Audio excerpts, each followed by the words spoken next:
I don't know why I don't do this more often than I am currently, but I should be. I should be tracking progress in multiple different ways, not just on the bar weight, about body weight. That's kind of the only thing I've been doing for the longest time. I should be tracking how I look and my physique progress.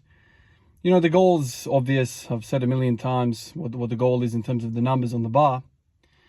But I also have said many times that I don't want to be a fat dude doing it.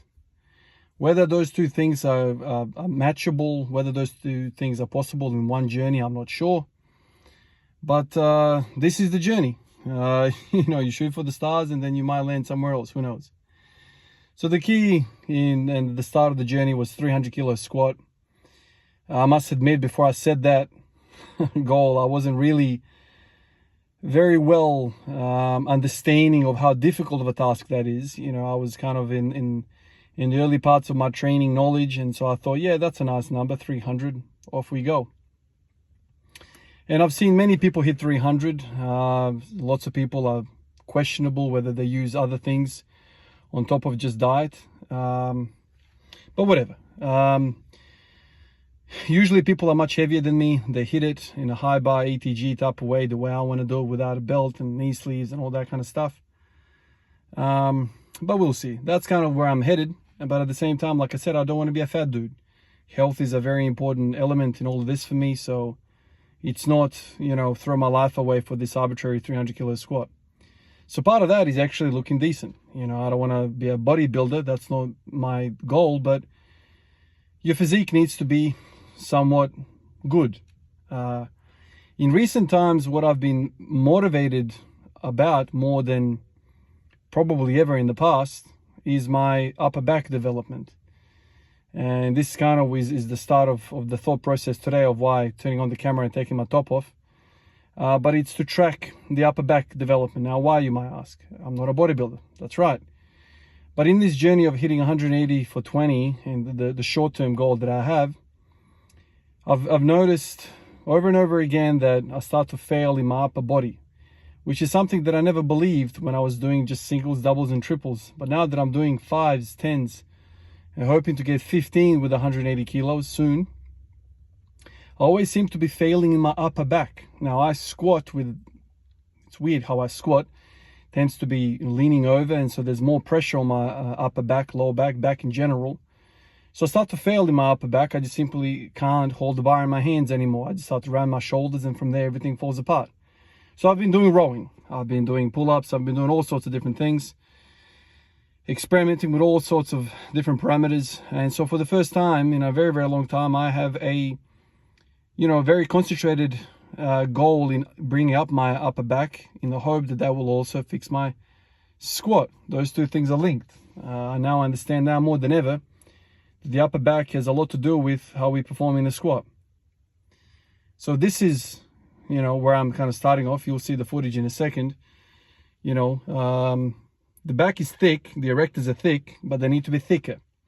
I need to have better traps. I need to have better rear delts, rhomboids, middle, upper, lower traps. All that needs to be thicker for me to survive 90 seconds, you know, 120 seconds under the bar. It's a long, long time to be under 180 kilo weight.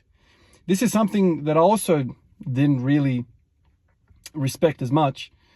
Simply standing there with 180 kilos for 3 minutes, just without doing any reps of squatting, or just simply unracking the bar, walking it out, and sitting there for 2 minutes is impossible for me. It is very, very difficult for me, for whatever reason.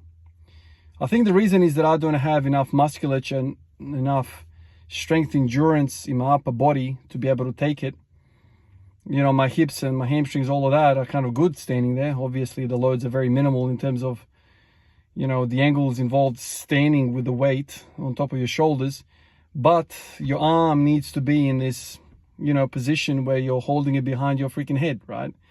So the bar is putting the shoulders in a position that's vulnerable. And for somebody that thinks that your jump is just, you know, completely not doing anything, just staying there, it's false. It's a constant contraction for you to be in that back rack position.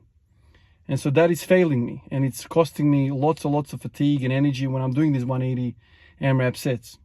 So for the last, God knows, 4 weeks, 3 weeks, I've been doing rows twice a week.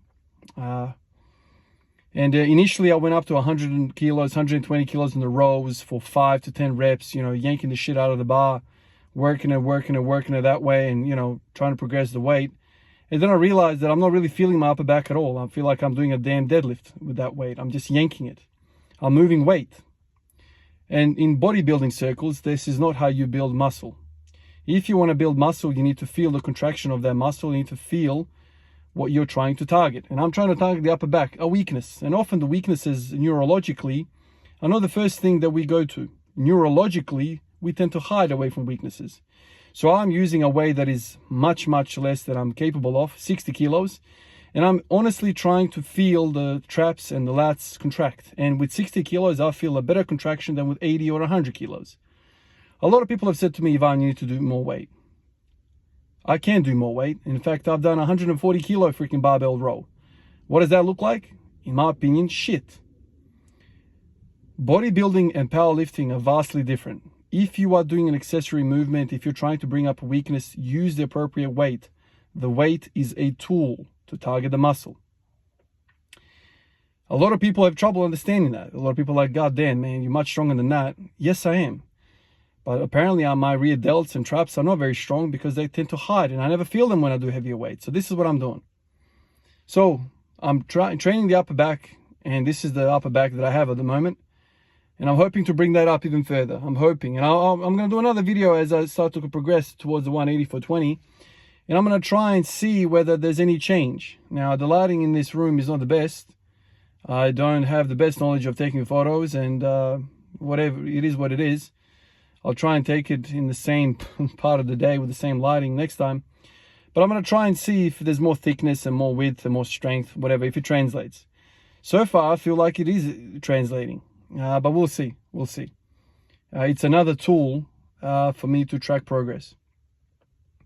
Now, fellas, I want to introduce another little link at the bottom of this video. It's a link to a Minect app.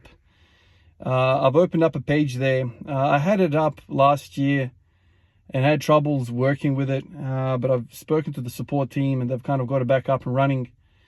Minect is another way for you boys to support me. A lot of guys have reached out over the years asking if they want to chat to me on the phone, and I've done that a few times. But now the life is getting busier and busier, and I've been kind of turning people away, saying, no, I don't have time for chats and whatever. I do have a life away from squatting every day, as you can imagine, like we all do.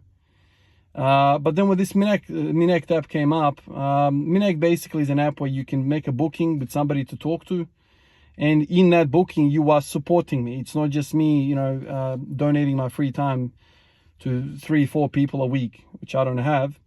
But if there's support for me through the app, then there's more incentive for me to do it.